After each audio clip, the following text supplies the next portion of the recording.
So kadalasan sa atin ay naghahanap talaga ng paraan para makamura or paano nga ba makakatipid kapag nagpapagawa ka ng bahay or renovation or anumang activity. So inaalam talaga natin paano ba makakamura. Pinakamaganda at pinaka-effective talaga na paraan para bumaba yung cost at hindi ka mapamahal sa yung project is yung i-consider mo talaga yung value engineering. So ano ba yung value engineering?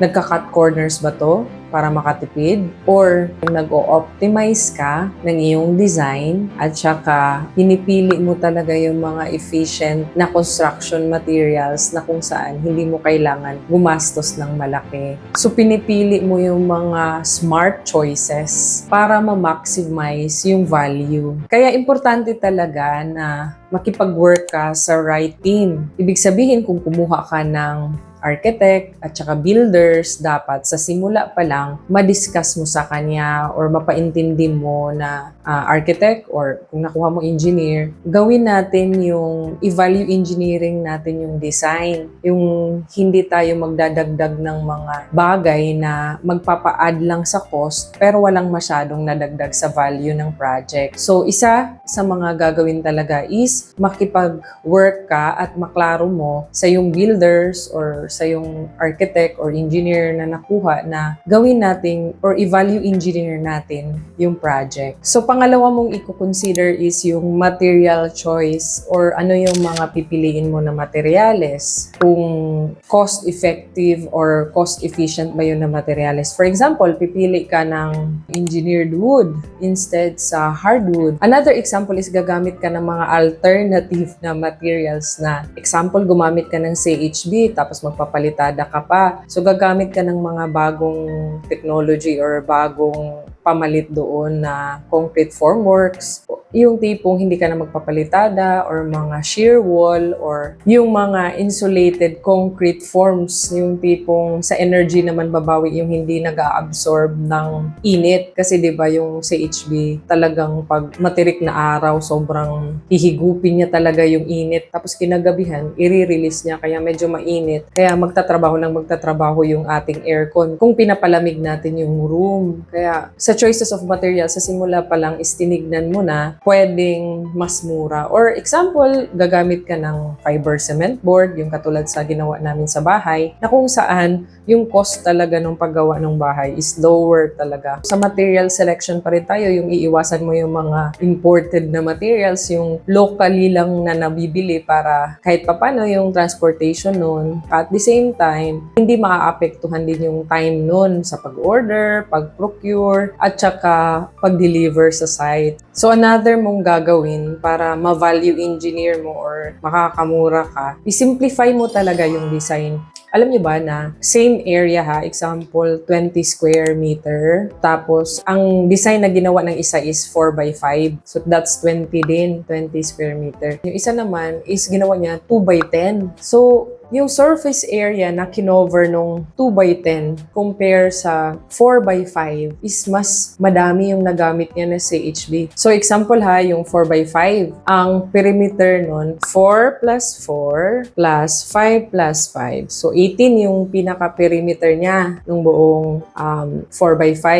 Yung pinaka halos square, almost square siya, di ba? So yung perimeter niya is 18 meters. So i-multiply lang natin yan na height na example 3 meters sa example lang to ha, times 3. So yung pinaka area or surface area ng paglalagyan mo ng CHB for example is 54 square meter. So ikumpara natin dun sa 2 by 10 which is 20 din yung area, di ba? Pero tignan natin yung surface area niya. Yung pinaka perimeter niya is 2 plus 2 plus 10 plus 10. So 24 yung perimeter niya. Ngayon i-multiply natin sa 3 meters kasi for example lang to para makita nyo lang na ganito ganito yung setup. So, times 3. Para makita natin yung pinaka-area ng paglalagyan mo ng CHB or CHB man ang ilalagay mo or ang ilalagay mo ba ay fiber cement board, for example, or plywood. For illustration lang to para makita nyo na nagdidepende talaga sa design or ano yung isi-simplify mo yung design. So, times 3 equals 72. 72 square meter yung lalagyan mo nung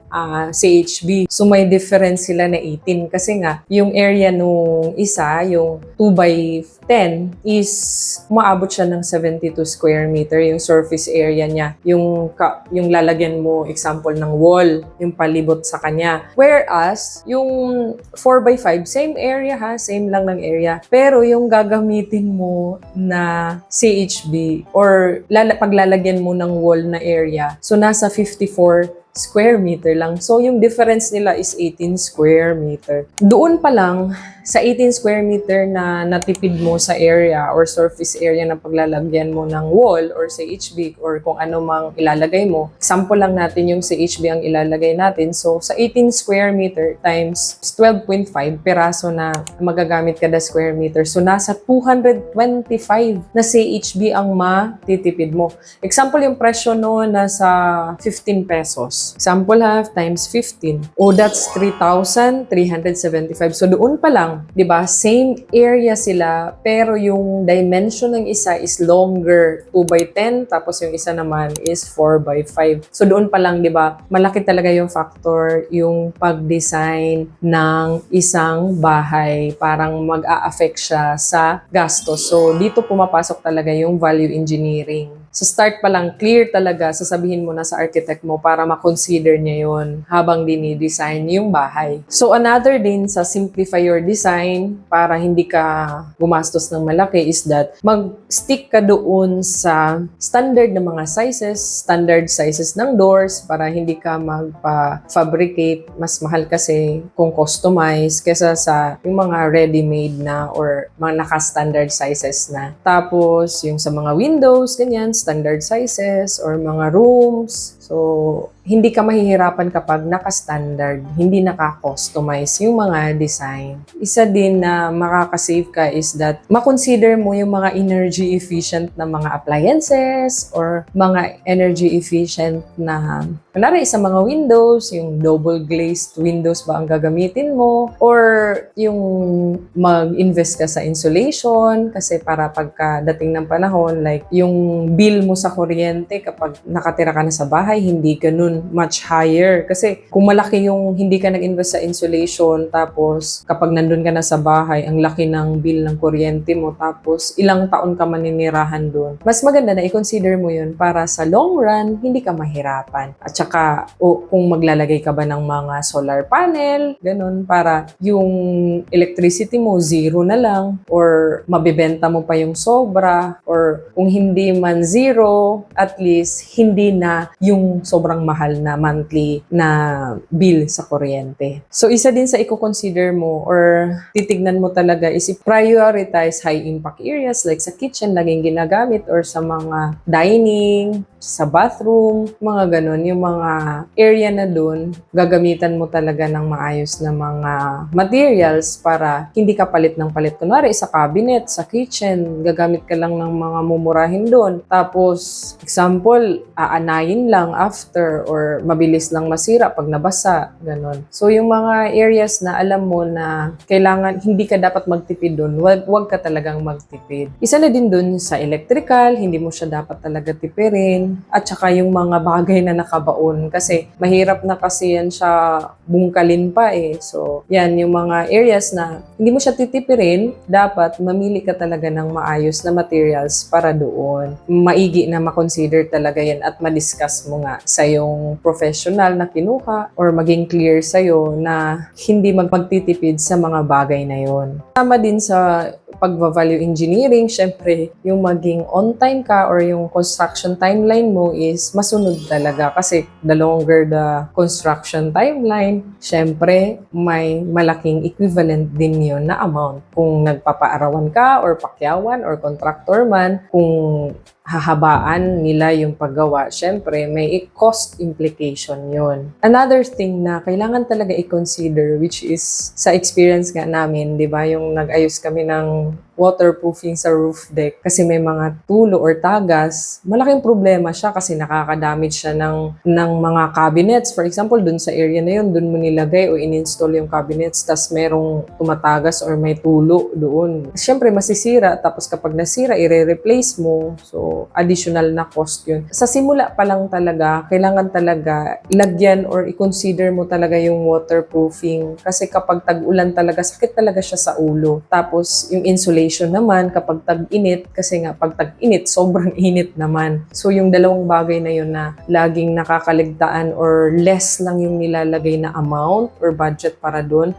Sinasabi ko na sa inyo para hindi nyo maranasan yung gano'n na setup is that i-consider nyo talaga yung waterproofing tsaka yung good na insulation. Maigi din na magkaroon ka ng contingency plans and cost-saving options. Sa plano mo ay magpapagawa ka muna ng pinaka-shell ng bahay, pinaka-structural, tapos area by area, ipapagawa mo. Kunwari, unahin mo muna yung kung sa isang kwarto, tapos may CR, tapos may lutuan, tapos hanggang sa konti-konting mapagawa mo. So, pwedeng ganun. Magkakaroon ka din ng mga design alternatives or mga materials na gagamitin. Kung kunwari, hindi ko talaga afford na buong konkreto talaga yung bahay ko. What if dito na area, fiber cement board yung gagamitin ko, tapos plywood, ganun. Yung parang meron ka din in mind, yung instead kung kunwari sa start pa lang na design na ganito na yung design, tapos maisip mo, what if maubusan ako ng pera or hindi aabot yung budget ko, at least meron kang second option na pwedeng gamitin kapalit doon. Yung hindi maaapektuhan din yung integrity or yung pinaka-structural ng iyong bahay. Sa pagva-value engineering talaga, titignan mo sa pinaka-presyo ng iyong bahay kung saan ka doon makakales or saan mo pwedeng mabawasan or mapalitan yung mga nagpapamahal doon. So, sa structural, kung may ginawa na talaga na design, kunwari nagpa-structural design ka sa isang engineer or structural engineer, maganda ma-discuss mo din sa kanya talaga na gusto mo as much as possible, value engineer siya, yung hindi siya dapat over-design na sobra-sobra yung magiging footing design or yung pinaka-foundation, ganun. Parang ma-discuss mo sa kanya na as much as possible, yung tipong hindi naman siya, ibig sabihin na kapag i-value engineering mo is magka-cut corners ka. It means gagawa ka ng design na kung saan highest yung quality niya pero yung cost niya is lower. Ganun. Yung parang yung diniscuss ko sa inyo kanina na example lang dun yung size ng house, example kung pahaba ba or pa-square halos, ganun. Very essential talaga na ma-discuss mo sa yung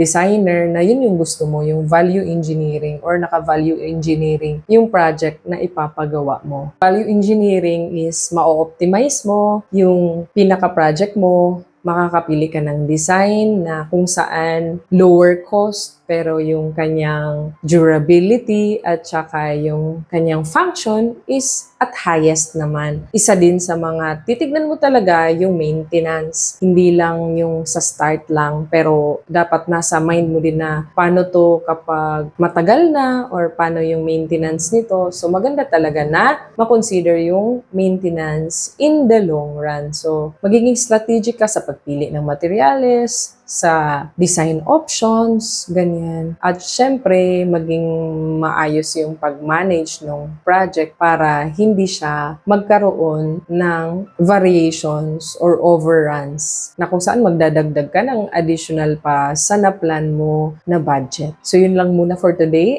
Hope na may natutunan ka sa video na to. Huwag kalimutang mag-subscribe to support my channel. See you again sa aking susunod na video. Bye!